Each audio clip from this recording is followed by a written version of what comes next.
வணக்கம்.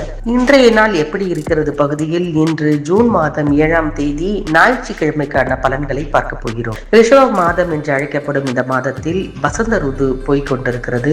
உத்தராயண காலமாக இருக்கிறது.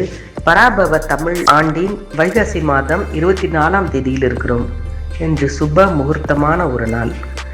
உலக உணவு பாதுகாப்பு தினமும் இன்றுதான். நல்ல நேரம் என்று பார்த்தோமானால் காலை 7:30 மணி முதல் 8:30 மணி வரை, மாலை 3:30 முதல் 4:30 வரை.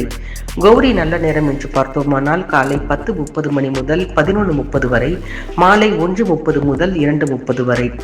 இன்றைய ராகு காலம் என்று பார்த்தோமானால் 4:30 மணி முதல் 6 மணி வரை. குளிகை என்று பார்த்தோமானால் 3 மணி முதல் 4:30 மணி வரை. யமகண்டம் என்று பார்த்தோமானால் 12 மணி முதல் 1:30 மணி வரை. இன்றைக்கான சூலம் மேற்கு, பரிகாரம் வெள்ளம். ரிஷபலக்கணம் இருப்பு 1 நாழிகை 13 வினாடி. இன்றைய சூரிய உதயம் 5:52 மணிக்கு. இன்றைய திதி 11:12 வரை சப்தமி, அதன் பின்பு அஷ்டமி. இன்றைய நட்சத்திரம் அதிகாலை 4:47 வரை அவிட்டம், அதன் பின்பு சதயம். இன்றைய யோகம் என்று பார்த்தோமானால் அதிகாலை 4:47 வரை சித்த யோகம், அதன் பின்பு அதிகாலை 5:51 வரை அமிர்த யோகம், அதன் பின்பு சித்த யோகம். சந்திராஷ்டமம் இன்று அதிகாலை 4:47 வரை புனர்பூசம், அதன் பின்பு பூசம்.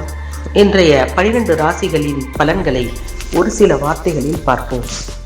மேஷம் நட்பு, ரிஷபம் பயம், மிதுனம் பொறுமை, கடகம் நன்மை, சிம்மம் வெற்றி, கன்னி நலம், துலாம் அமைதி, விருச்சகம் யோகம், தனுசு பெருமை, மகரம் சாந்தம், கும்பம் வரவு, மீனம் எதிர்ப்பு. இன்றைக்கான பொன்மொழி என்று பார்த்தோமானால், நீ நடந்து போக பாதை இல்லையே என்று கவலைப்படாதே, நீ நடந்தால் அதுவே ஒரு பாதைதான். இன்றைய பிறந்த நாள் கொண்டாடுபவர் யார் என்று பார்த்தோமானால், இந்திய டென்னிஸ் விளையாட்டு வீரர் மகேஷ் பூபதியோட பிறந்த தினம் இன்று. இதுபோன்று நாளைய பலன்களுடன் சந்திக்கிறோம். நன்றி, வணக்கம்.